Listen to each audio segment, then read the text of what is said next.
Allez, salut.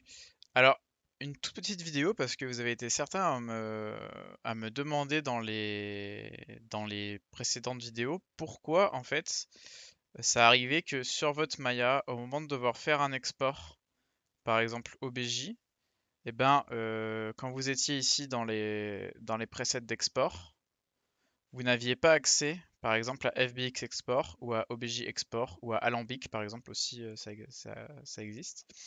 Donc, le truc, c'est que dans Maya, les modules d'export Alembic, FBX, OBJ ou autres formats sont des modules qu'il faut activer. Alors, par défaut, ils sont activés.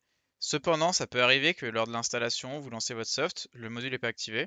Donc là, il n'y a pas de panique. Par exemple, vous voyez OBJ, vous pouvez l'activer ici en faisant tout simplement, bah, vous tapez OBJ dans le plugin manager. Windows, Setting Preference, Plugin Manager. Voilà, ça va vous ouvrir cette fenêtre. OBJ, vous le cochez, ça vous activez en fait l'export OBJ. FBX, normalement, c'est la même chose.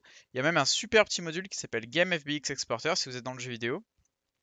En fait, le Game Exporter FBX, il est vraiment pratique parce que il vous propose en fait tout un menu d'exportation qui est propre un peu à ce qu'on va faire dans les jeux vidéo avec par exemple ça permet d'exporter des loops d'animation. Enfin voilà, il y a pas mal de choses qui sont vraiment stylées.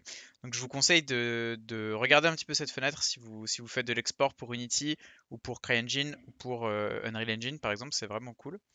Et il me semble que si je tape Alembic ABC, ABC, oui, ici vous avez l'Alembic Export, donc ABC Export, qui est pas mal si vous faites par exemple de la simulation, que par exemple vous faites des simules close, que vous voulez exporter dans un autre moteur ou quoi, l'Alembic est vraiment bien.